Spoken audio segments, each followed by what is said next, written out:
I'm going to call this meeting of the Elections, Finance, and Government Operations Committee to order. The first item on the agenda is the approval of the minutes from Monday, March 24th. Is there anyone who has read and would like to move approval of the minutes? Vice Chair Lee has moved approval of the minutes. Any discussion? Okay, seeing none, all those in favor of approving the minutes say aye. Aye. Opposed? Okay, motion prevails. The minutes are adopted. The first bill on the agenda is House File 2418. Representative Tabke, welcome back to the committee. You're getting to be a regular here. So I will move that House File 2418 be referred to the Capital Investment Committee. Is that where you would like it to go? Okay, so moved. Please present your bill, Representative Tabke. Thank you very much, Mr. Chair and members. I really appreciate being back here in the GovOps side of election GovOps right now. We have a bill today that started back in 2019 with Chair Fooley and myself having talked about how bonding bills move forward and what happens with them, and making sure that all the bonding projects that are capital investment projects that are funded and built are then maintained correctly, so that in 20 years, 30 years down the road, those are not coming back to the state for more money simply for maintenance purposes, and making sure that there is a maintenance plan in place for all of these projects. So it's the idea is patterned off of what we did while I was mayor in Shakopee, for making sure that we have a plan in place and a maintenance plan for making sure that all those things happen. And so there was a bill that came through last year that Chair Lee had that had a fund that was in place and setting aside money for capital maintenance. And so we have, he gave the bill to me this year. And so we, in conjunction with Chair Lee, working with the League of Minnesota Cities, counties, small cities, and other entities on this bill, we have changed it so that it is a capital maintenance plan. And so there's some things that we still need to tweak and work out with this DE, but that is what it does, is it sets up a capital maintenance plan, and it requires that at future times when people come back to the state for more bonding, capital investment money, that they are following the plan for the projects that are currently in process. And so with that, that's the DE3 amendment that to 2418, and happy to answer questions. We also have testifiers. Sure. I apologize. I probably should have moved. Would you like me to move the DE3 amendment to yes, get please. In the shape you'd like? Okay. I will move the DE3 amendment. Is there any discussion to the amendment? Okay, seeing none, all those in favor, please say aye.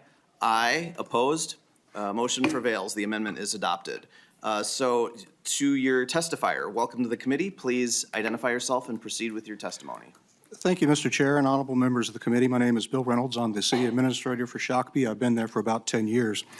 I bring you greetings from the city, which is one of the lowest tax communities in the state and a thriving epicenter of innovation, entertainment, and growth. I am delighted to briefly share with you part of our history of innovation, the establishment of a capital project plan and internal service funds which provide for a known process, timeline, and resources for major purchases and replacement, but also overall stability in our tax rates. Most cities have a capital improvement plan, but in Shakopee, this plan not only contains future activities, but includes future maintenance and operational costs, as well as estimated replacement costs, and most importantly, a funding mechanism for that replacement.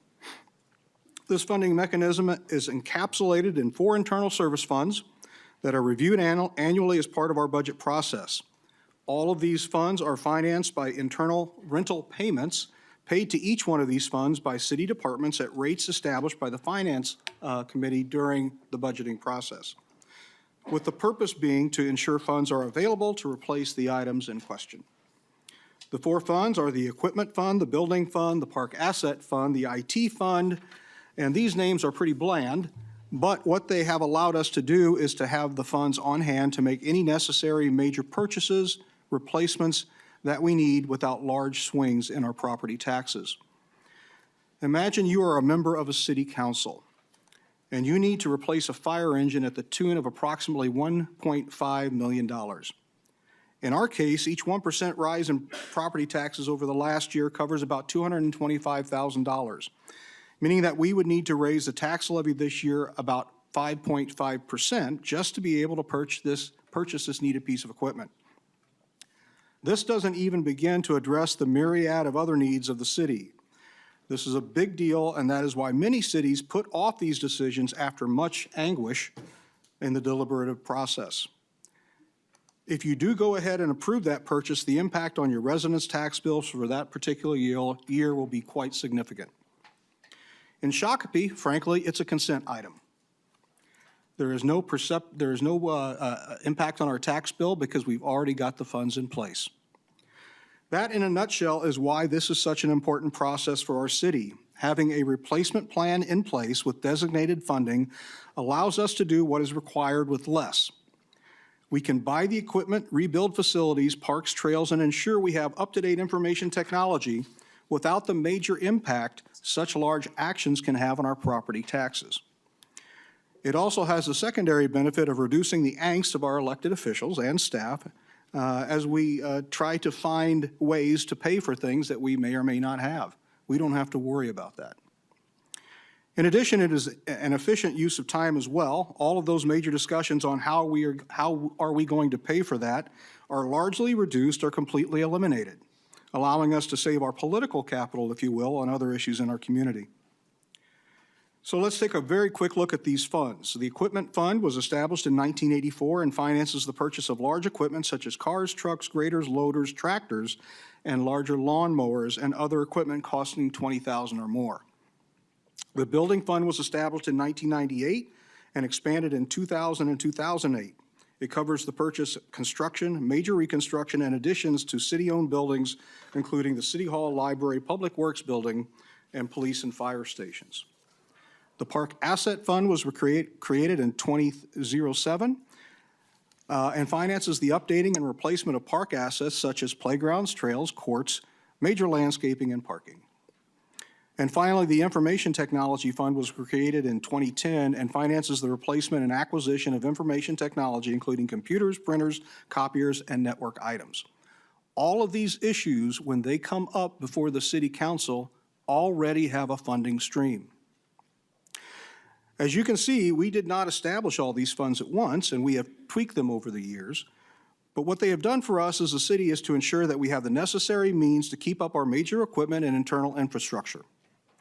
As I noted in the beginning, these funds are not static, but the rents are adjusted yearly in order to ensure that we're keeping up with inflation and other impacts on the cost of individual items.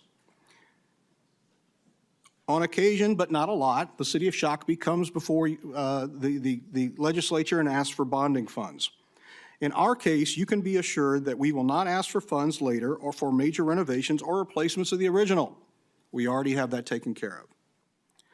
Representative Tabke's bill, which essentially requires cities to plan, is a best practice and simply good business. It alleviates this body from worrying about funding the same project over and over, while providing a benefit to cities they may not recognize until they are required to think about it. Thank you, Mr. Chair and members of the committee. Thank you for your testimony. I have three people who signed up to testify. First is Craig Johnson, then Capel Rourke, then Nathan Jessen. And if you could limit your testimony to 2 or 3 minutes, we'd appreciate it. Thank you. Welcome to the committee. Please identify yourself and proceed with your testimony.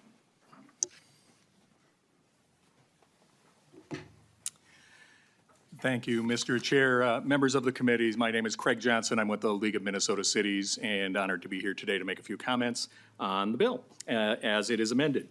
So League of Minnesota Cities, for those who are not as familiar, is the statewide association of cities. We have 856 cities in the state of Minnesota. 841 of them are members of the league. The 15 that aren't are all under 200 in population, and if they call us, we still answer the phone, but they don't need our services on a regular basis. So we do try to look at legislation like this and see where it would apply to cities and how it works. And we've been working with Chair Lee, the Senate Chair, and others on this issue for a number of years now. Very much appreciate the amendment that was put forward today. It does move in a direction that we have been working on for quite some time. I want to be clear that our understood intent of this matches pretty well with what we believe the author and other legislators have been trying to get, which is when we have projects that have not gone through state agency processes for evaluating readiness for a project and funding and financing, which the state pots do on their own. So items that are direct appropriations or earmarks, if you will, that there is some sort of system in place for knowing how the community plans to maintain that infrastructure that the state is helping to create. And it is an essential part of the state-local partnership that we keep that relationship strong so that local communities who cannot afford to do these projects without some state assistance still have that capacity. But we do recognize that there is a responsibility to show that you're ready to manage that resource. And we do feel that there is a way to do that and that this is moving in the right direction. A couple of quick comments on the legislation. We do think there is still some work that will need to be done as this moves in the legislative process. We need to make sure that we're not having any unintended repercussions on projects that could be blocked or significantly slowed by this that we weren't meaning to include. So we'll be working with the authors and with the Capital Investment Committee and with the state agencies that are responsible for running the programs that get money out to communities to make sure we're not missing anything there and causing any problems. Obviously, the details on the certification of the plan and what the plan has to require still need to be worked out. And so does how soon can we get that figured out to a reasonable level so that we can have the enactment date match up well with when the product will be ready to be used. So with that, Mr. Chair, we are comfortable with the direction this language is moving. We will continue to work with the legislature to get it to work well. And thank you for your time. Thank you. I appreciate your testimony. Next up is Capital Work, and after is Capital Work, welcome to the committee. Please identify yourself and proceed with your testimony. Thank you, Mr. Chair. My name is Cap O'Rourke. I'm the Executive Director of Minnesota Association of Small Cities. We advocate on behalf of the over 700 cities that have populations under 5,000. I want to thank Representative Tabke for his work on this bill.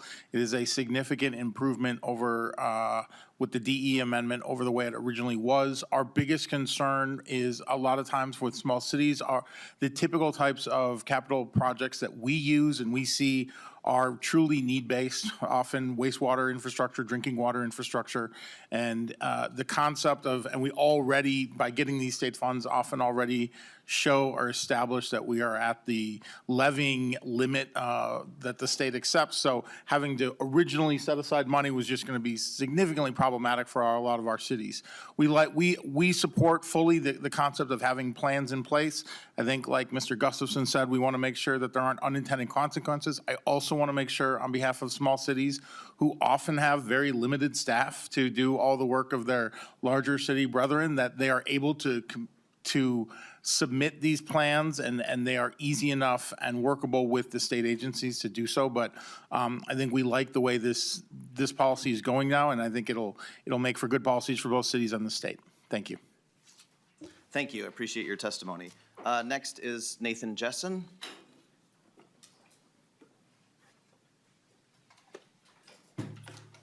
Welcome to the committee. Please identify yourself and proceed with your testimony. Mr. Chair, members of the committee, my name is Nathan Jessen. I represent the Minnesota Inter-County Association. It's an organization of 17 of the most populous counties in Minnesota after Hennepin and Ramsey. I wanted to thank you for the opportunity to testify and thank Representative Tabke for his work on the bill. The conversations we've had have been really productive, and I do think, as Mr. Johnson said, the DE is really helpful in clarifying the intent of this bill. And we share the goals of trying to make sure that infrastructure in the state of Minnesota is in the best place it can be for now and in the long term. But similar to earlier comments from my city brethren, we just want to make sure that there's not more being looped into these requirements than being intended. And we just especially just want to look at like that definition of capital project on 1.6 and 1.7 to make sure that if the focus is on direct appropriations, that we try to keep it in that realm. So happy to answer any questions, but wanted to thank the committee for the time. Thank you for your testimony. Are there any members of the public who wish to testify on this bill? Seeing none, we can go to member discussion. Representative Altendorf. Thank you, Mr. Chair. Representative Tabke, just a quick question. So like in my area, there's 5 communities that are doing the Zumbro wastewater facility. And maybe this is a question for Mr. O'Rourke, but do we believe that then with this plan, is that going to cause problems when we're working with, multiple people that are all, getting the same, their grantees, their multiple grantees? Representative Tabke. Thank you very much, Mr. Chair and Representative Aldendorf. So this would not apply to those types of projects. This would just apply to direct appropriations. Most likely, the water treatment plants and things like that fall under, they already have a separate plan that's already put up saying that they will be charging X amount and making sure that they have a maintenance plan put together. So this wouldn't apply to those that already have a separate piece going forward. Representative Altendorf? Okay, thank you, Mr. Chair. Yeah, so take that example out, but there are a lot of, don't you see a lot of times that different towns are working together and that there would be an overlap? Do you ever see that being a problem, or you don't think that's a problem at all? Representative Tabke? Mr. Chair and Representative Altendorf, so there's an agency that whoever the grantee is, so the grantee definition on 1 and D 1.9 through 1.11, the grantee, which is not a state agency or a state official, is whomever is receiving that funding. So usually it's going to go to an entity, so a city or a town or a county, and whoever that is that's getting the money is there. Okay.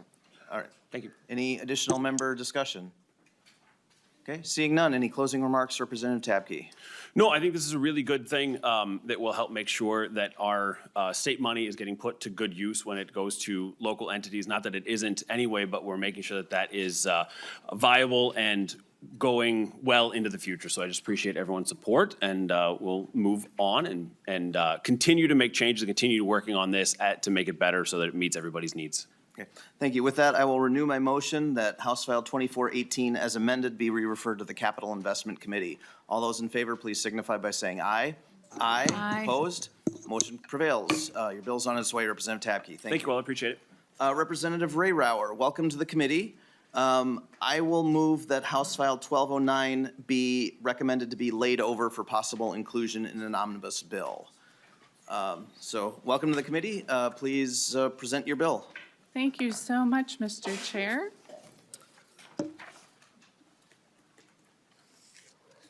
So House File 1299 is a bill that comes from my personal experience as a Coon Rapids City Council member for the 4 years previous to this. During my tenure, I witnessed effective organizations that had the funding and they had the ability to create quality emergency shelters and then to get rejected by a majority vote of the council. In your packets, there are handouts that show the specifics. So the first is, shows a location that Family Promise wanted to purchase in order to build family temporary housing. As you can see from the handout, the property is along Busy University Avenue, is bordered on the northern side by office zoning, on the southern side by commercial zoning, and all around behind it by multifamily housing. This would have been an excellent location for an emergency shelter. Unfortunately, the council voted down the necessary zoning change, and therefore Family Promise had to go back to the drawing board. And they did eventually find another location where the zoning was more flexible, but this delayed the project by over 3 years. We also had in Coon Rapids a current Anoka County Commissioner, former Executive Director of Stepping Stone Emergency Housing, Julie Jepson, present in January of 2022 an opportunity for Stepping Stone, and that's this location in your handout, to purchase, remodel, and update a hotel in our city and expand their services there. It required a zoning change, which was again voted down by the majority of the council. This hotel would have been a great location for emergency shelter. It had walkable access to Metro Transit Hub, walkable access to Atlas staffing. So one of the concerns voiced by the council at this time and why they voted these down was that if they changed their zoning to allow for emergency housing in Coon Rapids would end up with too many shelters while neighboring cities and suburbs around it could continue not to have any. So this bill, my bill, would help with a situation like this. It allows for emergency shelters in commercial, industrial, and multifamily zoning districts. All cities would then be on an even playing field. Currently, they're not. The dispersal of emergency shelters is not even. There's a much higher capacity per capita, so per person, in Minneapolis and St. Paul, and these two cities are often taking in folks from their surrounding suburbs. For example, Minneapolis has approximately 1 bed per 530 people, whereas in Anoka County, there's 1 bed per 3,500 people. Finally, there are very few shelters outside the metro, and often the only bed for someone there is in the county jail. We have 198 homeless veterans on the Homeless Veteran Registry, so this bill would also be one piece of many actions that would help move in the direction of ending veteran homelessness. So, Mr. Chair, I have 2 testifiers with me today, and I'd like to turn it over to them. I have Matt Trainer, who is Director of Advocacy and Interim Executive Director of the Minnesota Coalition for the Homeless. And then my second testifier is David Fry, Executive Director of Family Promise, which I spoke about previously in my testimony. Thank you. Welcome to the committee. Please identify yourself for the record and proceed with your testimony. Thank you. Hello, Chair Quam, Chair Freiberg, and committee members. My name is Matt Trainer, Interim Executive Director of the Coalition for the Homeless, also known as MCH. I'm testifying in support of the bill, 1299. We're a statewide organization that's dedicated to advocating for policies and resources to end homelessness. We have over 70 members across the state, and just so you know, we receive 0 of the funds that we advocate for. I just want to state that so you know our only self-interest is ensuring that everyone has a place to call home. To start, I'd like to share that we understand preemption is politically challenging. We work closely with counties and cities to ensure we're aware of their concerns, and from time to time we can agree to disagree, and this may just be one of those times, but with no hard feelings. So there's been so much talk about holding nonprofits accountable, but we also have to do the same for other entities because not everyone knows the best way to approach homelessness. There have been multiple cities in Minnesota who have passed ordinances criminalizing homelessness, even though this has been proven to be ineffective. Homelessness is very complex, and when we know best practices, we need to standardize them. Expanding where shelters can be developed is one of those best practices. Without a sudden and almost impossible influx of housing, we're going to need shelters. No matter a person's motivation, I also believe nobody here really wants to see people living outside.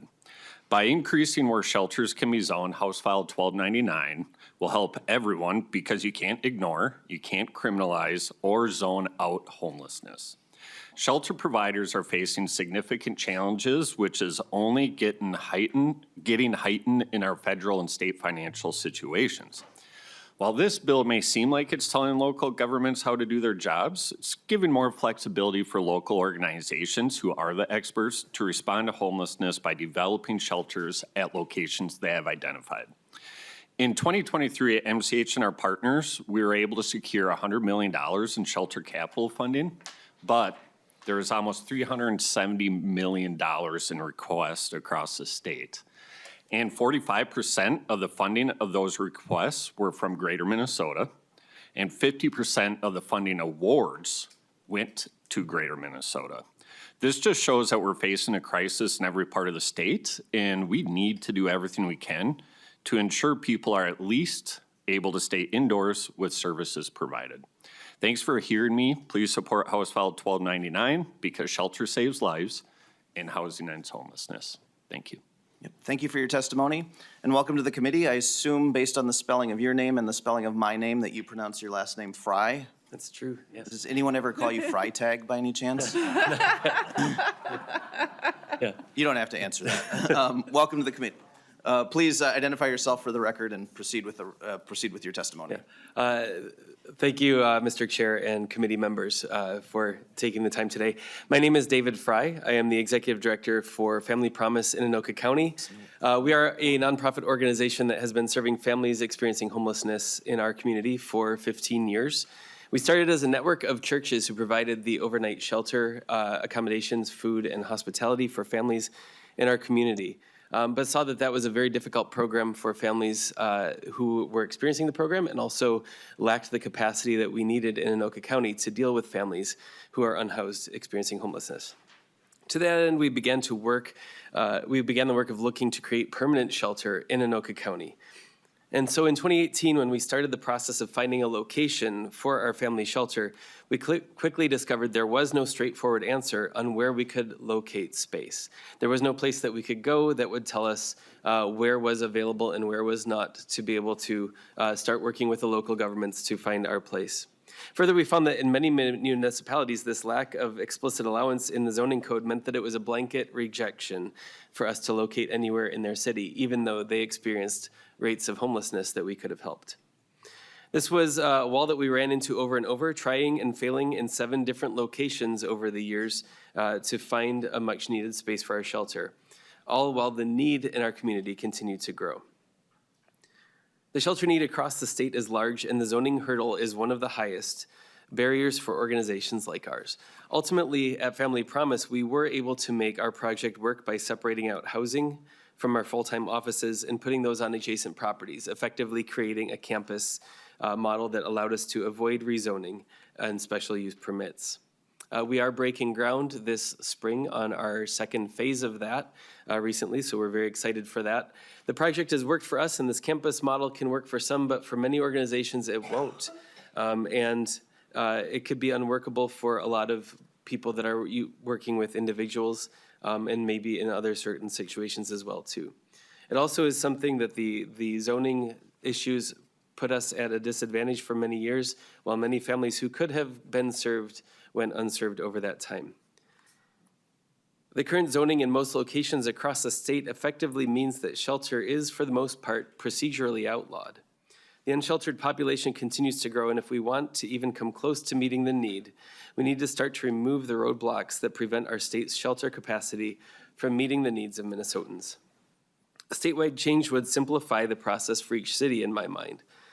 The experience we had with the city staff and city council in Coon Rapids, who recognized the need for shelter and was ready and willing to work with us, but voiced concern about what would happen if they opened up their zoning while other surrounding communities did not, meant that we were unable to continue with our originally planned model for shelter. A statewide change would remove this limitation and allow for shelter to be spread out more evenly throughout the communities instead of concentrated in just the few places that allow it. I think the potential to drive innovation in the shelter space and to put the families and individuals' experience first comes with the flexibility offered by this bill as well. Currently, it's difficult. The difficulty of sourcing a location and getting it approved leads to larger, more concentrated spaces, which are often less ideal for the families or individuals participating in those programs, and also have a higher impact on the neighborhoods in which they're located.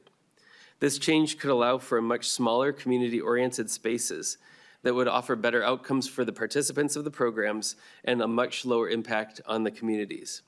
Our project at Family Promise aims to focus on the idea that the children in the program won't even know that their family is in a homelessness program. We believe that the same thing could be true, that the neighbors won't even know that this is a homeless shelter. They won't even have to recognize that project is going on in their neighborhood. We also think that this has the potential for lowering costs for organizations like ours who are creating and running shelter programs, and it does not add costs to Minnesota taxpayers. So thank you for your time in hearing my testimony. I hope that you will consider this bill as an opportunity to expand the services for families in need in our state and will serve the most vulnerable Minnesotans. Thank you for your testimony, Mr. Fry. So then the one testifier who signed up is Daniel Lightfoot. Welcome to the committee. Please identify yourself and proceed with your testimony. Good afternoon, Mr. Chair, members of the committee. For the record, my name is Daniel Lightfoot with the League of Minnesota Cities. The League, as this committee knows, represents the collective interests of our 841 member cities across the state of Minnesota. First of all, I want to call out Representative Rehrauer and her 2 testifiers in the great work that they do to address housing instability and homelessness in our communities. Mr. Trainer and I have had many a conversation of how to sort of bridge the gap between reasonable local decision-making authority in terms of time, place, and manner for shelters and encampments, as well as balancing that on the best practices for ensuring that individuals experiencing homelessness are adequately housed. And I would say that housing instability and homelessness, despite progress in certain areas, certainly continues to be a growing concern in Minnesota, of course, and in cities across the state. Providing solutions and adequate resources that include shelter capacity to address housing instability and homelessness is, of course, a goal that is shared by Minnesota cities, and cities continue to work diligently to address this important issue through the provision of resources and support to address housing instability and homelessness.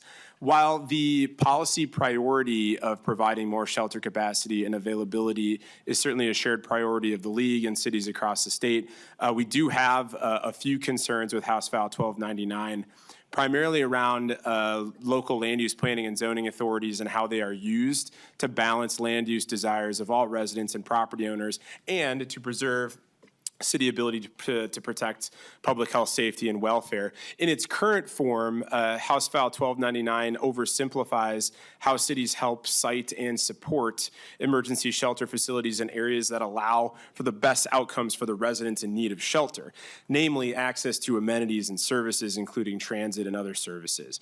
By allowing shelters by right as a permitted use in most areas without any ability for cities to address size, scale, spacing via conditional use permit, shelters could be forced in incompatible areas that are not suitable for shelters, like heavy industrial areas that not only tend to have the least access to amenities and services, including transit, it could also expose residents to more negative environmental factors in those places.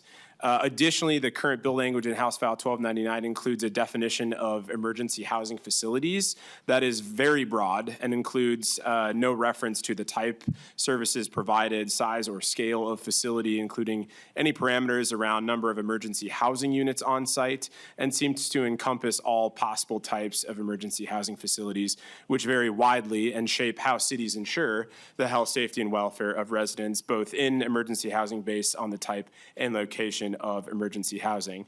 And I would say, I appreciate Mr. Trainer's comment that not everyone knows the best ways to support homelessness, and that is absolutely true. And I would also say that not everyone knows how to, in individual communities, address land use and zoning that is unique to those individual community needs. And so I think there is a great opportunity here for us to continue to work together on this bill, on this piece of legislation, to ensure that we are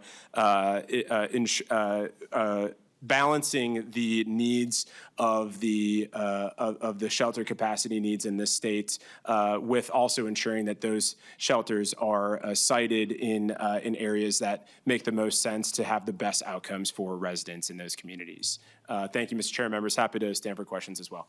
Thank you for your testimony. Are there any members of the public who wish to speak on this bill?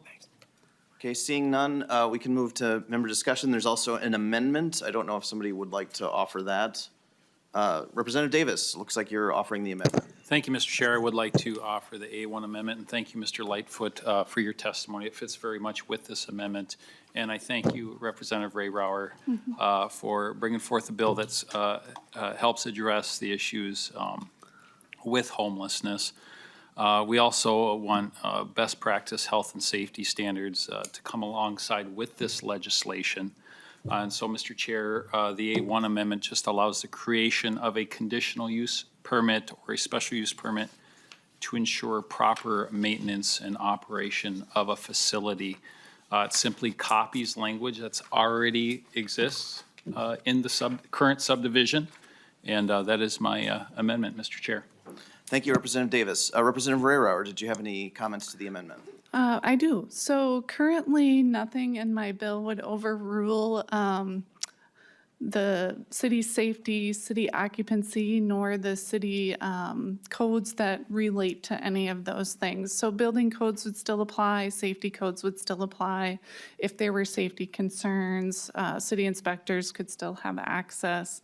However, so for those reasons, I do not support the amendment. Okay. Thank you, Representative Rehrauer. Representative Quam, or Chair Quam, excuse me. Thank you, Chair. I'm just confused if this amendment is just clarifying existing normal procedures, why we would want to purposely exclude normal existing procedures from this. Is there a reason why that would be excluded? Sure. Representative Rehrauer. Thank you, Mr. Chair. Again, because as of the way the bill is worded currently, there's nothing that would supersede city safety occupancy or codes such as that, so I don't see the need for it.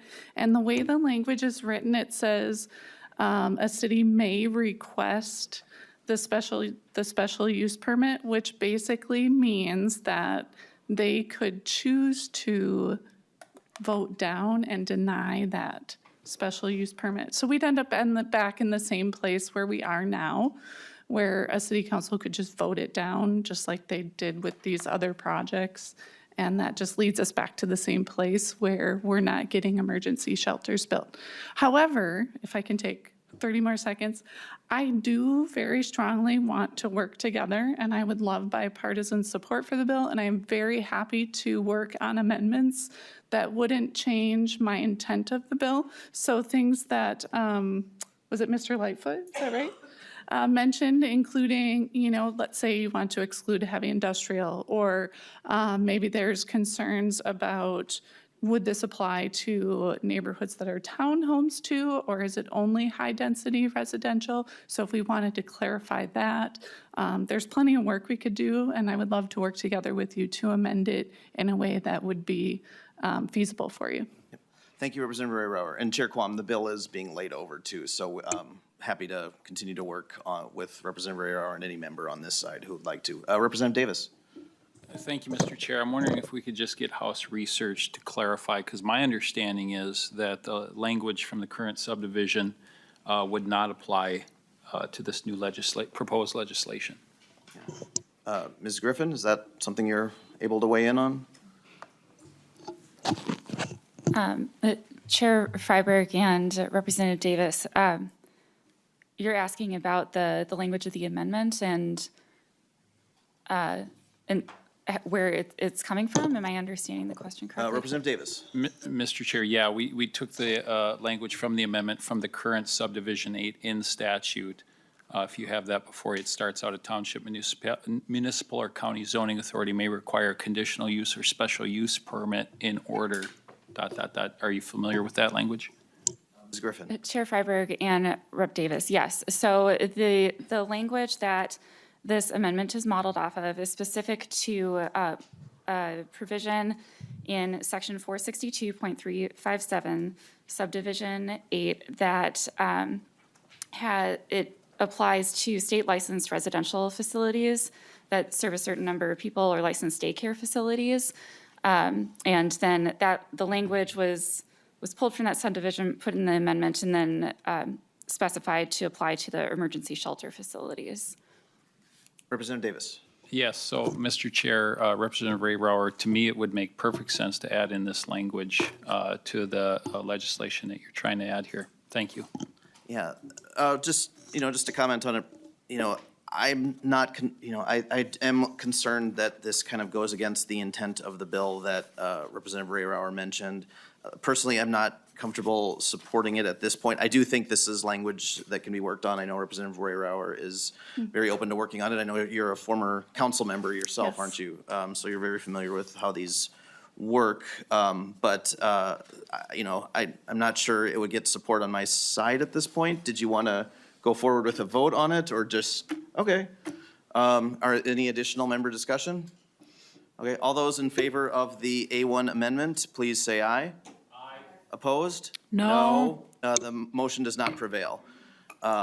So the amendment is not approved. Is there any additional discussion to the bill? Representative Rehrauer, any closing remark? Oh, I'm sorry, Representative Greenman. Thank you, Mr. Chair. Sorry, I didn't raise my hand quick enough. I actually have a question for Mr. Lightfoot. Welcome back to the committee, Mr. Lightfoot. Proceed with your question. Thank you. I heard from the city and the experience of the city. I haven't served in city office, but I do represent the largest city in the state, and the state that has, that actually is building shelters and housing folks.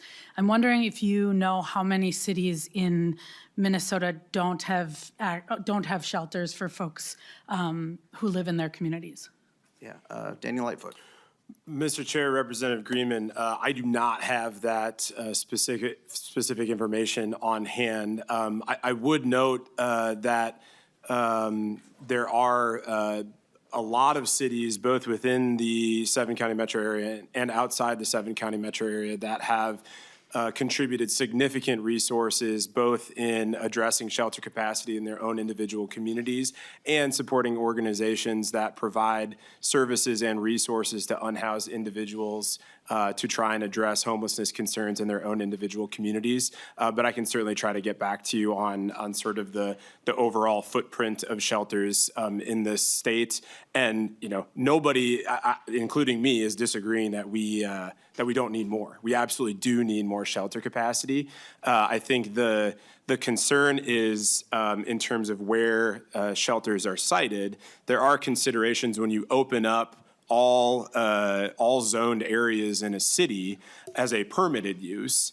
It means that there's no ability for a city to address any incompatibilities that a shelter might bring to a different zoned area, which is why a conditional use permit for residential licensed facilities and other facilities that are being cited in other areas that are not compatible uses are very important, because a city can create certain conditions that, so long as that development meets those conditions, they can be cited in those areas without a variance or zoning change. And I believe that was the impetus of the amendment. Representative Greenman. Thank you, Mr. Chair, and I appreciate that. I also just heard a shelter say that they looked at 7 different sites and they were just turned down. And the thing about that I know about conditional use permits or whatever else is that they are being used, and we know this, to just keep out that kind of housing. And so there's a race to the bottom, it feels like. And I'm wondering, because the other thing I heard from a city perspective is it's hard because one city doesn't want to do it if other cities aren't doing it. What are your ideas or alternatives to make sure that every community can have access to a shelter? Because I hear you saying it's a priority, and then that you're against, or you have concerns with this bill. What is the League of Cities doing to make sure that people can stay in their communities when they are unhoused? Daniel Lightfoot. Mr. Chair, Representative Greenman, appreciate the question. I would say on a couple of fronts in terms of, understand the concern in terms of the concentration. And I think we would also share the concerns in terms of the concentration, but in a little bit of a different form. If you open up all of these areas as a permitted use without any ability for cities to impose spacing requirements, you do risk the potential for shelters to be concentrated in individual areas as to not be, rather than being spread out into other areas of the city and other areas of the community. So I would love to continue to work with you, to work with the author in terms of trying to figure out how do we find that balance between reasonable considerations for time, place, and manner of where shelters should go, what types of services they should be close to and have access to, without swinging the pendulum so far in the other direction. I would also say from Mr. Traynor talked about just the immense need in terms of resource to ensure that that individuals that are siting shelters and building shelters in communities across the state have the ability to have those projects move forward and certainly continue to be a part of the advocacy community for more resources for shelter capacity as well. Okay, Representative Greenman. Thank you. Yep. Last comment, more of a comment than a question. I appreciate that. I think what we know is, and in Minneapolis, we have the safe, home, stable schools, initiative because it's not just about the parents, it's about families. And what we know is our kids and our families are best if they're experiencing temporary homelessness, they're unhoused, is that they're in the communities, that their kids are going to school, that they work, that they have family. That is actually what's best for the family. And I really appreciate you bringing this bill, Representative Rehrauer, both from your experience as a city leader, but because in situations like this, we oftentimes hear, this is not the right solution, this is not the right solution, local control, and we're actually not doing anything to address the issue, which is people should have the right and the ability to be housed in their communities. And when we have shelters and others that are actually trying to do that, and the thing that's standing in their way is those rules and regulations, we should figure out how to clear the path, because I think we all agree people should be able to stay in their communities. And so I look forward to that conversation. I don't think that the answer is just to be opposed to things or just to say, and I agree with you, we do not want to concentrate. That's part of why we need this bill, is because otherwise what it's doing is it's concentrating in communities that have not done these restrictions. I think we want people to be able to live in the communities that then we're putting them back on that path to housing. And so again, thank you for this bill. I'm glad we got to hear it in this committee. I am signed up to be on the bill. Thank you. Seeing no additional member discussion, any closing remarks, Representative Rehrauer? I just want to say thank you, Mr. Chair, and thank you to representatives for hearing and listening to the bill testimony. Thank you to Mr. Lightfoot also. We are meeting tomorrow, actually, to discuss the bill. So, the hearing came a bit before our meeting, but happy to also work and reach out with you, Mr. Representative Davis, Representative Altendorf, whoever would like to work on maybe narrowing it just a bit and some amendments that will make sense to do. Thank you. Thank you, Representative Rehrauer. With that, House File 1299 is laid over. The next bill on the agenda is House File 1596. Representative Acomb, would you like to move that House File 1596 be re-referred to the General Register? Yes, Mr. Chair, I would like to make that motion, Okay. please. Representative Acomb has moved that House File 1596 be re-referred to the General Register. Please present your bill, Representative Acomb. Thank Chair you, Acomb. Thank you, Mr. Chair and members. This is a pretty simple bill, and I think we can all agree that it's a good governance bill that is looking just to expand who is considered a public official, and that will then give some transparency and access to personnel data. And so within the Met Council, it would be looking at the chair of the Met Council along with council members, and then upper level, director level staff within the Met Council.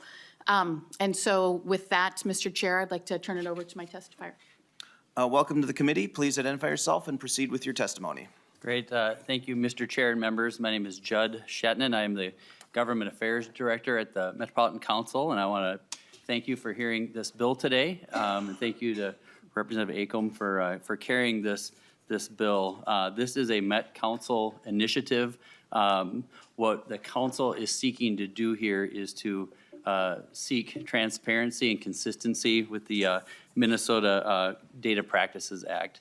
And just for a little bit of context, last year we had a situation at the council where one of our employees resigned. And there was a question about whether or not that information was, if there was information available. And it turns out that this person was not included in the Data Practices Act. There was a lot of discussion related to this, and at that point, we realized that under the statutory requirements of the Data Practices Act, the Met Council was not there. And so we're bringing this bill forward in order to make sure that we are being consistent and that we have folks who are in comparable positions like state agency heads and deputy commissioners would be included. We're asking for that, and also members of the board of the Met Council. So we're asking to be included. As far as staff, we have people, I'm sure, familiar with the council. If you're not, we've got our wastewater utility, we've got Metro Transit, we have our Metropolitan Transportation Planning Division, and then also our Community Development Division.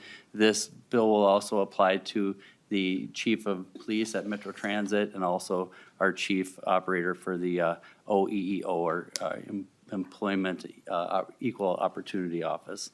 And so we enjoyed broad support in the Judiciary and Civil Law Committee, and I would ask for your support today in this committee as well. Thank you for your testimony. We have one public testifier, Rich Newmeister. Welcome to the committee. Please state your name and proceed with your testimony. Nice to see you again. Mr. Chairman and co-chairs, for the record, my name is Rich Newmeister. Been around a long time. It's very much an anomaly to see a state agency pushing for its own transparency. And one of the reasons why is to give you some context of that. Almost 30 years ago, one or two state officials were very similar to the police chief of Metro Transit. He was being investigated, and then he decided to resign. Well, it didn't shirk right with some of the legislators at that time, one of them being John Marty. So if you look at the law, you'll see where it says, where it begins on 1343, subdivision 2, and it'll show where it says public officials, investigations must be released if they resign, and there's some other determinant. It's been law for 30 years. And then a similar situation happened when the school superintendents, because this law also applies to school districts. So there's a situation there in 2012. Well, at that time, Pam Myra, who you may remember, said, hey, we got to do something about that. So she met with myself and people from Incoji, and that's where it's the local political people, as you can see in the law. But was missed was the Met Council, which is a political subdivision, but a public authority. So we're continuing on Sunshine, and just ended Sunshine Week, for these kinds of positions. But I just share with you two things that you might want to keep in mind. One is that there are many other public authorities that have millions of dollars that they do, that have a lot of impact on people's lives, that are not under this law, and that they should be. That would be a nice homework assignment if someone of an elected official so desires to do that.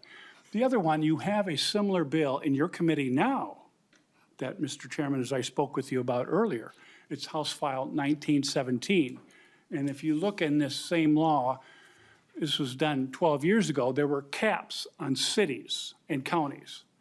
And that's a bill that, again, for more sunshine and all that, and that also, they were both basically done in Sunshine Week. And so they're continuing to move for sunshine in government. So, Mr. Chairman, members of the committee, I thank you and I apologize for coming in and out of your committee. But sometimes when you wear a open government hat and a privacy hat, you got to be two places at once. And I had to that's where I'm at now. So thank you very much for your time, co-chairs. Yep. Thank you for your testimony. And actually, I think there is a chance the bill you referenced gets heard. Chair Quam and I have discussed it a little bit.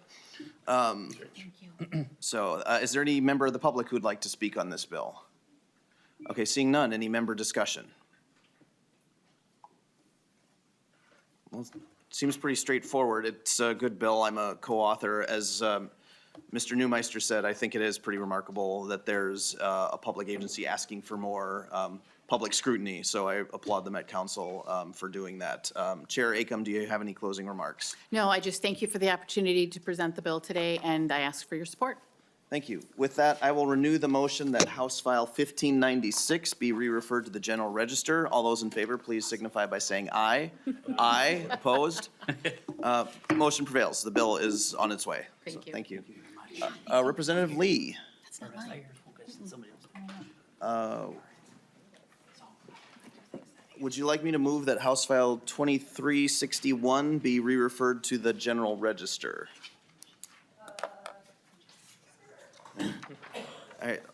I heard a yes. The motions can always be amended, but that will be my motion for the time being. So thank you for going to the testifying table. Would you like to describe your bill, Representative Lee? Yes, thank you, Chair. I appreciate the opportunity to present House File 2361 before the committee today. This bill is an attempt to ensure that voters who typically only vote during presidential elections are redirected to the correct polling place. House File 2361 requires notice of polling place change or closure until the next general election or redistricting. I think I have an amendment also. Yes, there is, I was going to ask you, there is an A1 amendment. It looks mostly technical. Is Yeah. this just to put the bill in the shape you'd like? Yeah, just clarifying. It's a technical clarifying amendment. Okay, any discussion to the amendment? All right, seeing none, all those in favor, please say aye. Aye. Opposed? Okay, the A1 amendment is adopted. Did you have further comments to your bill, Vice Chair Lee? Yeah, just that this amendment clarifies that these notices would only apply to primaries, generals, and special elections, not school board elections, in case folks are wondering. And yeah, with that, I have a testifier online. Sure. Yes, Michael Stahlberger, I believe, is testifying. Could we just do a sound check just to make, can you hear us and can you say something to make sure we can hear you? Yeah, sound check, Mr. Chair. Okay, yep, we hear you and we see you. So please identify yourself and proceed with your testimony. Sure, thank you. Good afternoon, Mr. Chair, members of the committee. I'm Michael Stahlberger, Director of Property and Environmental Resources for Blue Earth County. My department is responsible for administering elections for about 40,000 registered voters. Thanks for the opportunity to testify today. I'm representing the Minnesota Association of County Officials. MACO represents all 87 counties, auditors, treasurers, recorders, and finance officers, including elections administrators. MACO is a legislative platform and priorities listing every session, and ours is built on a guiding principles. One of those principles is fair and impartial stewardship of elections. Another is continuous improvements to better serve our residents. While serving Minnesota's voters is a responsibility that our association's members take very seriously, and we work constantly to enhance the efficiency, administration, and security of elections. While House File 2361 potentially increases the workload for elections administrators, it also enhances voter efficiency. And for that reason, I'm here to express our association's support of the bill. We appreciate Representative Lee's efforts to bring this proposal forward, and we are grateful for her careful consideration of the language added to update the current law, as she just described. House File 2361 requires a large print notice to be posted whenever practical at a closed polling location, redirecting voters to a location of the new polling place. This notice may need to be in multiple languages, and it must be visible for motor vehicles, again, if practical. The notice is posted for elections until a presidential election or redistricting occurs. The Secretary will provide an example for consistency statewide. The language being proposed is very similar to requirements for voter notification that's already required when a polling place is relocated in an emergency on or near election day. Election administrators work to establish polling places in buildings that are stable and long-term features of neighborhoods. These consistent polling places reduce voter confusion and frustration. However, circumstances do and oftentimes change between elections. For example, in Blue Earth County, one of our polling places decided to no longer host voters due to safety and security concerns. We ended up relocating that polling place just a half mile or so down the road to a suitable replacement. And from a customer service perspective, we placed signs at that polling place where it was located, directing folks to that new location. This bill essentially mandates that action, and we believe many of our counties and cities already do this from a customer service perspective. But in addition to the change of being posted at that location, now we're also being mandated to do it for multiple elections until that next presidential election or redistricting occurs, as was already mentioned.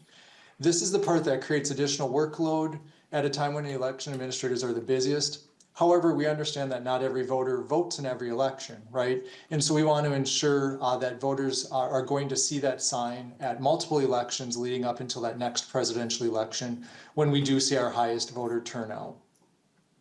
The provision about posting for redistricting is an important addition because it does allow us to stop that renoticing requirement when redistricting occurs. Redistricting oftentimes changes polling places for many voters, and so those signs may actually be more confusing than they are helpful. Election administrators recognize that it's not uncommon for signs to go on red, right? Regardless of how well we design them or how large the print we make on the signs. However, we do want to always work in a way to ensure every eligible voter who wishes to cast a ballot is able to do so in an efficient manner. And attempting to reduce polling place confusion is always going to help that mission. A single voter who reads this posted notice is going to be one less voter who's going to call our elections office on a very busy election day. In closing, MACO supports the objectives presented in House File 2361 and appreciates your attention and consideration. We look forward to additional conversations on this subject and on any other elections administration items that we hope can be considered that address cost effectiveness, reduce administrative burden, and enhance voter understanding. I'll conclude my testimony. Again, thank you, Representative Lee, members of the committee, but I'll stay around for questions if there would be any. Thank you. Thank you for your testimony. Are there any members of the public who wish to testify on this bill? Okay, seeing none, is there any member discussion? Representative McDonald. Thank you, Mr. Chair. Representative Lee, I'm just curious, is this happening already at polling sites that have been closed? Are the election or the city or the municipality already doing and posting? Or this is something that they haven't done in the past, and therefore we need a law to make sure they do that? Representative Lee. Yeah, thank you, Chair, and thanks, Representative McDonald, for the question. So in current statute, the polling places will post for one election afterwards. And so that's why I said the goal of this is to make sure that we capture the folks who only vote during presidential elections. And part of this is also to make sure that we provide uniform guidance. And so this bill actually is arising from an issue that happened in my district and in a bunch of our districts where people who didn't vote in 22, and didn't realize that their polling place had changed, and also didn't vote in 23, right, and see that notice, showed up to a place in 2024 where, they expected to vote, and that place was closed. And so, often, if enough people come back to a church that has shut down, they stick a sign up, right? But right now, there isn't uniform guidance on what that should look like. And so this is to make sure that, everyone receives the same amount of information and, no more, no less. Okay. Representative McDonald, follow up? Yeah, Mr. Chair. Then, and I'm not belaboring this by any means, just it seems that the day where we have to put a sign up to notify voters that the polling place has been changed, it's up to the voters sometimes to find out where they should vote. You can go to the Secretary of Sites and vote, but that's fine. It's a bill I certainly can support. But under line 1.16, where it says, if practical, put up a sign at the closing place, if practical, stating where the new location is. And did you put that nomenclature in there because perhaps the polling place no longer exists? There's no building, and in that case, there's nowhere to post. But I find that the word if practical could give the assumption that you wouldn't put a sign up because it's not practical. Or how would you define practical, and why wouldn't it be best just to say place at the closing place stating that the location has been a new polling place? Does that make sense? Just the impractical gives a way out of not having to put a sign up, but it's your bill, whatever you want. It just seems an odd Representative Lee. word. Yeah, so in the line right before that, in 1.15, we're asking for large print and conspicuous place. So, a lot of folks in Minnesota drive. If you're driving by a place and you see the sign that, it's shut down, then you don't have to find a parking spot, get out of your car, walk over and see that this place has closed down. That's where the if practical applies to. So there should still be a sign, ideally, right? Big sign that you can see from your car when you drive by. Representative McDonald? Okay. Any additional questions or comments? Okay, seeing none, any closing remarks, Representative Lee? Yeah, thank you, Chair. Just grateful to have the opportunity to talk about this and make sure that, we get this to, I guess, the general register, because we are seeing an increased trend across the country of closing of polling places. And so, thanks. Okay, thank you. With that, Representative Lee renews her motion that House File 2361, as amended, be re-referred to the general register. All those in favor, please signify by saying aye. Aye. Opposed? Okay, motion prevails 1-0. Oh, okay, sorry, I was just talking too loudly, I guess. Voting too loudly. Representative Coulter, there was a lot of back and forth about this. I think maybe I'll just move House File 2284 be referred to the general register and see where the conversation goes, and if need be, I can amend the motion. Welcome to the committee. You have an A4 amendment. Did you want to move that, or? Yeah, sorry, let me get my act together here a little bit. Sure. Yeah, we can do the amendment now or it, yeah, why don't we just do it now and get it over with? So I'll move the A4 amendment. Okay. Representative Coulter's moved the A4 amendment. Any discussion? If I could, just, I think a little sure. bit of an explanation. So most of it is just sort of adding meat on the bones of some definitions that are changed in the bill. I did just want to point out from lines 1.14 on that this is new language. This is language that is in a bill that I am the author of. But it really, I think, goes in very much the same direction of the bill around clarifying and making, just making more accessible and more understandable what is and is not lobbying. And so this would also require the Campaign Finance and Public Disclosure Board to publish a plain language lobbying handbook. And in my haste with everything else, I did not send out to the committee a fiscal note, but there is a fiscal note on the bill that shows no cost to the board. So this would not add any additional cost or any expenses for the Campaign Finance Board. So that is the amendment. Okay. Any discussion to the amendment? Okay, all those in favor, please say aye. Aye. Opposed? Okay, the amendment prevails. The bill is in the shape you would like. To your bill, Representative Coulter. Thank you, Mr. Chair, and thank you, members. So House File 2284 makes some changes to clarify laws around lobbying. And most of these are focused on lobbying as it exists at the local government level. Excuse me. You may all recall some time ago when we heard a bill regarding lobbying, and you may recall that I got a little bit worked up. And part of that is, frankly, because I've spent more time than I ever dared dream possible dealing with this particular area of state law. But I also got worked up because, I think we all know that this matters. When we're talking about folks who are being paid a certain amount to influence the decisions that folks in government office make, that matters to folks. So just sort of by way of background, as you can see in the bill, the definition of lobbyist has basically two major components. The first is that a lobbyist is somebody who attempts to influence legislative or administrative action or the official action of a political subdivision. And the important point there is that this involves direct communication either with public officials or with people to encourage them to communicate with public officials that involves some kind of proactive action. Support this amendment, write an amendment to this, vote for this bill, vote against this bill, that sort of thing. And then the other sort of bigger piece there is that in doing those activities, a lobbyist is someone who either makes or spends of their own money more than $3,000. And that is a really, I think, critical piece here because volunteers who are not paid are not lobbyists. A lobbyist is not someone who lobbies and makes more than $3,000. A lobbyist is someone who makes more than $3,000 lobbying. And we can get into how that works when it's a percentage of salary and so on. But I do want to make those important points just so we're clear about what a lobbyist is. So in our elections bill in 2023, we made some changes around lobbying. One was a bill that I was the author of, changing where lobbying laws apply for local governments.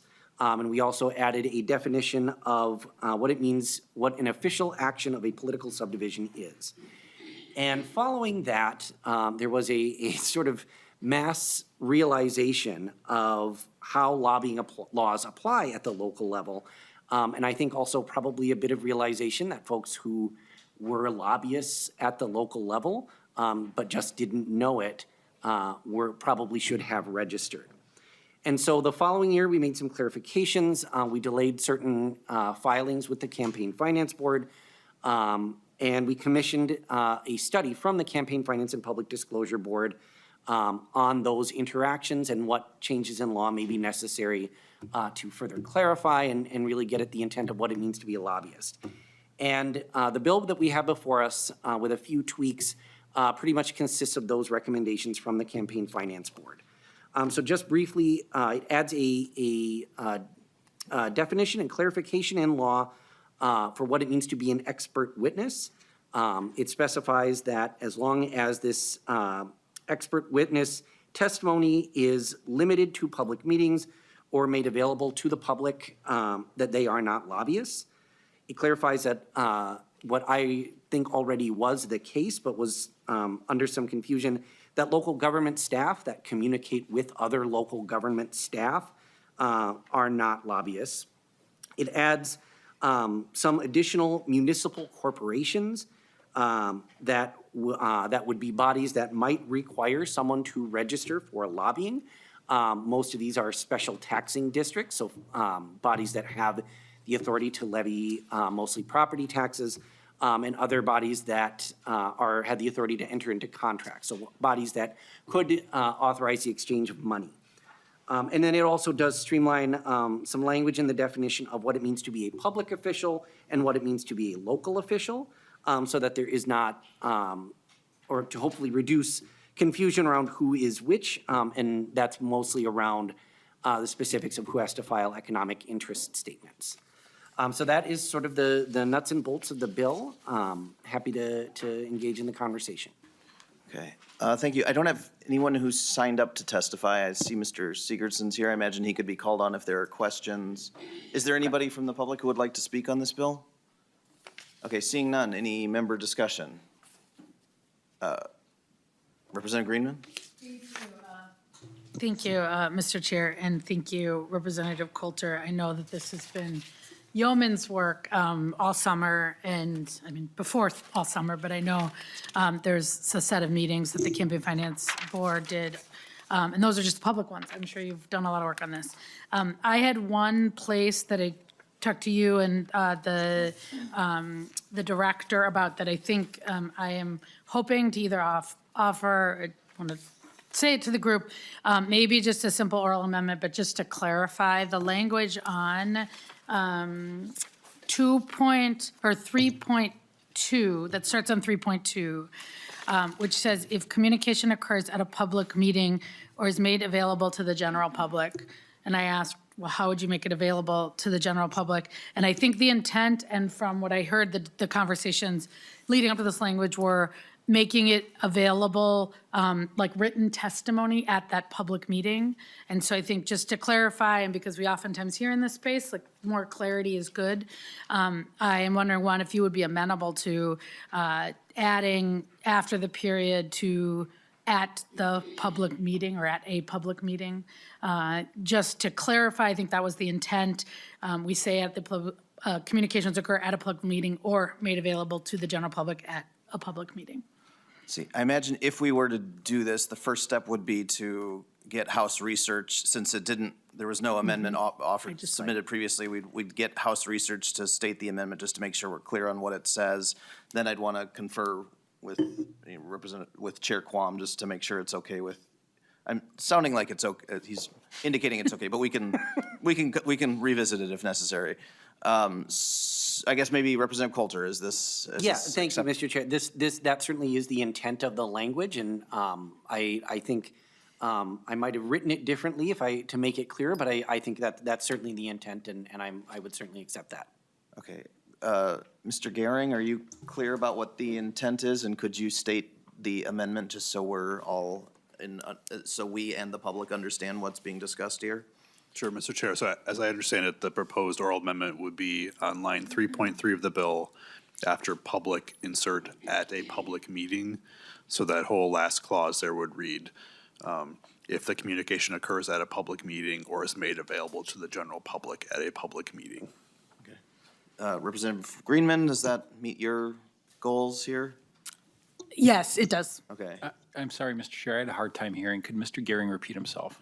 Sure. Mr. Gehring.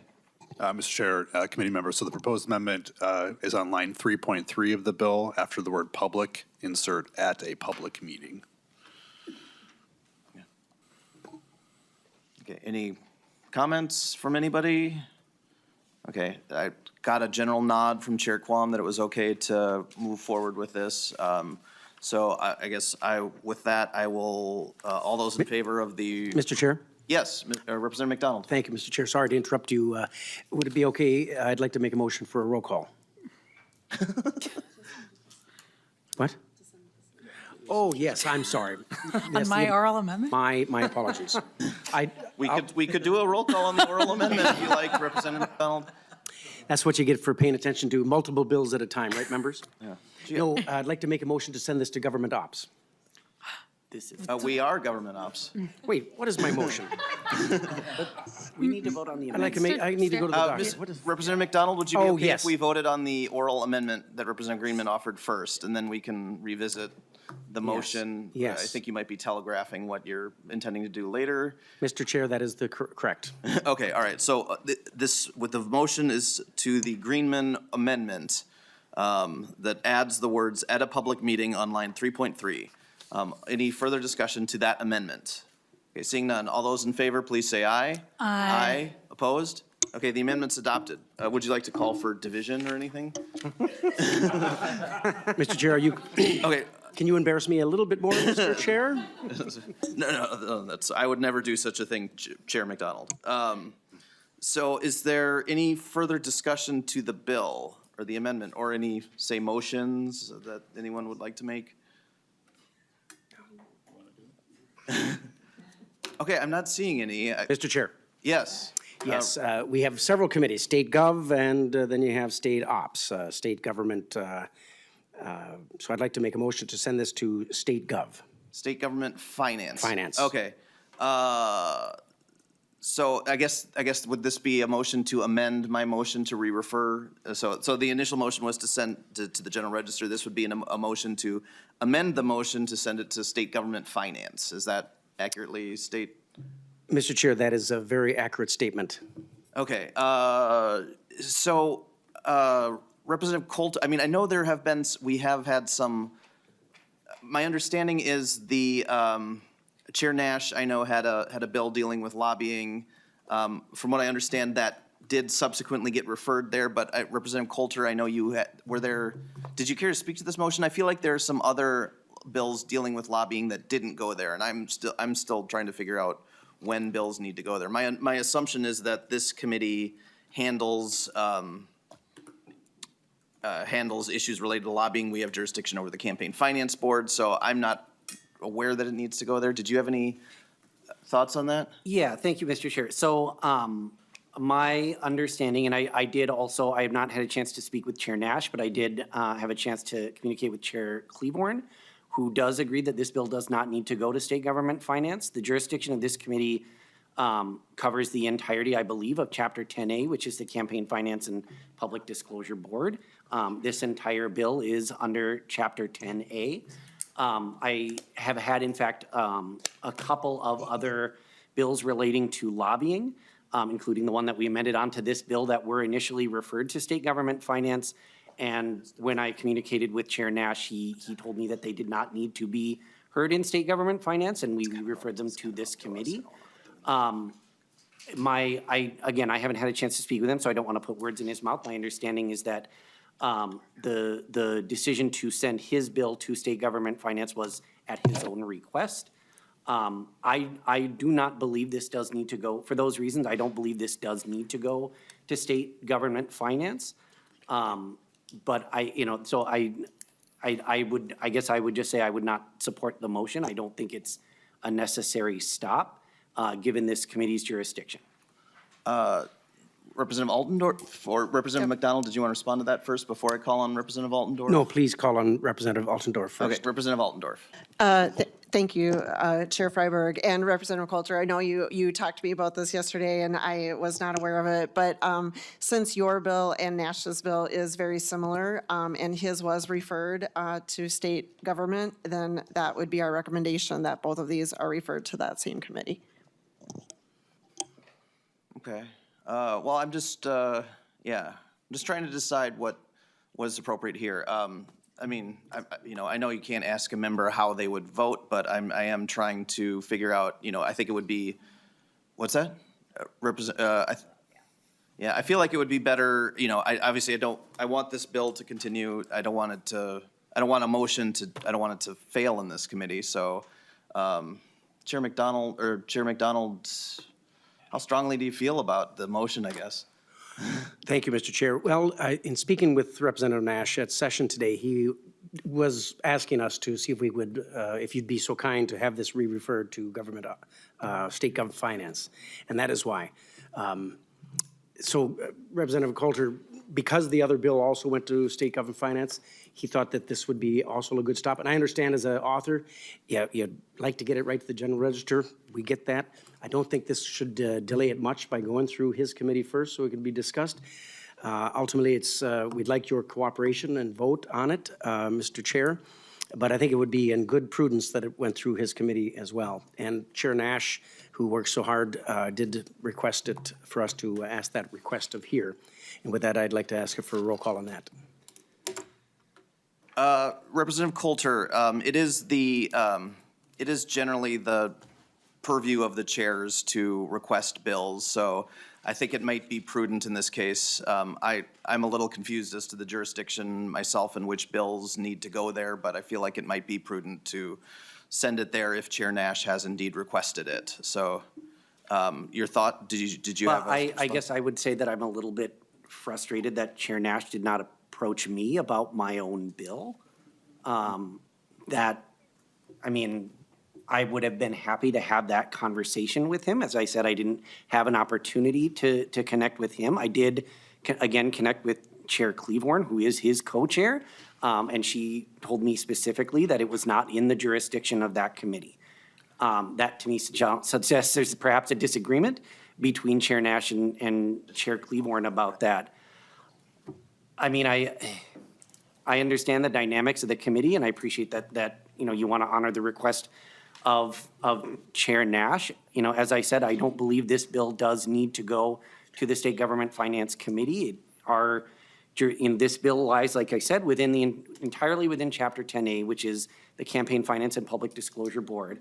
That is entirely within the jurisdiction of our committee. I do not believe, and like I said, Chair Cleavorn confirmed, that State Government Finance has jurisdiction over that particular chapter of state law. My request would be, and I can certainly make this to Chair Nash himself, would be that if he really feels strongly that his committee should hear it, we can always re-refer the bill from the floor. And if he believes that is the prudent course, I can speak with him and Chair Cleavorn, and we can try to come to some agreement. And if we do, I would certainly support re-referring it from the floor. But I mean, like I said, my understanding, again, confirmed by one of the chairs of the State Government Finance Committee, is that this bill does not need to go through that committee. Okay, I'm gonna call a brief recess of the committee here. I'd just like to get a handle on some procedural issues here. So it'll probably 5 minutes max. We're in recess.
from the playground members. I'm going to call the committee back to order. So after speaking with Representative Coulter and conferring with Chair Quam, I'm going to withdraw the motion to refer the bill to the general register, and I'm just going to lay the bill over.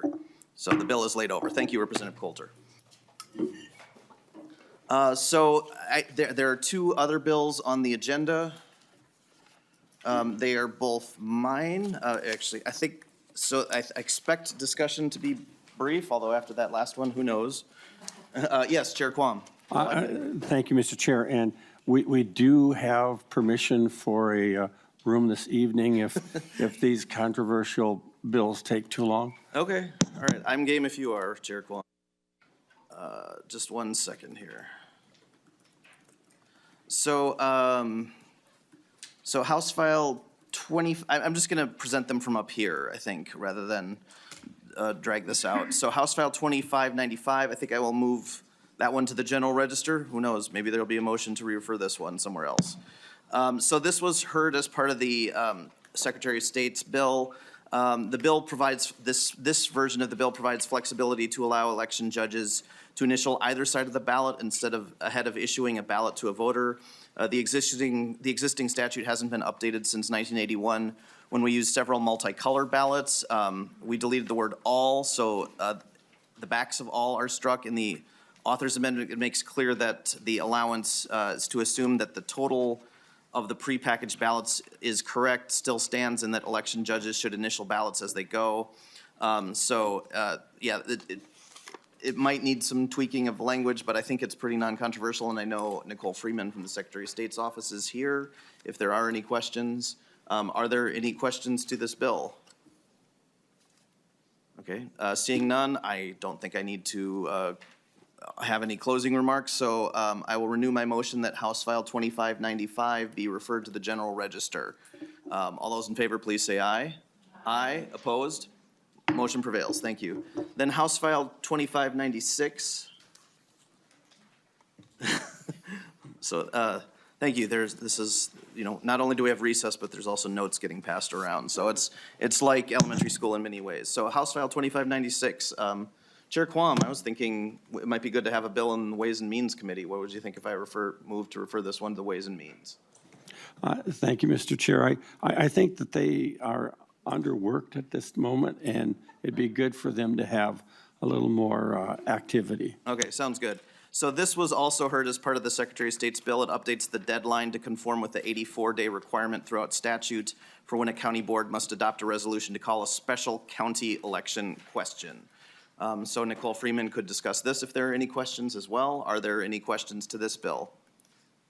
Okay, seeing none, I will renew my motion that House File 2596 be referred to the Ways and Means Committee. Any discussion? I'm sorry, all those in favor, please say aye. Aye. Opposed? Motion prevails. The bill is referred. Chair Quam, did you want to, that's all we have on the agenda before I motion to adjourn. Did you have anything you wanted to discuss about next week's schedule or anything? I know we're not meeting on Monday because of the Eid break, so the gavel will transfer to Chair Quam for Wednesday's hearing. I don't know if you wanted to say anything about it. Certainly no obligation to. Thank you, Mr. Chair and members. What we're looking at is trying to have some omnibus, an election bill, an omnibus government ops. And if there is discussion that you feel this should be included and et cetera, I would say contact one of the chairs and we'll have conversations. But there is a short runway to facilitate that, and you're being quick to feed us back. Your input would be useful. Thank you. Any additional member comments or questions? Okay, seeing none, this committee is adjourned.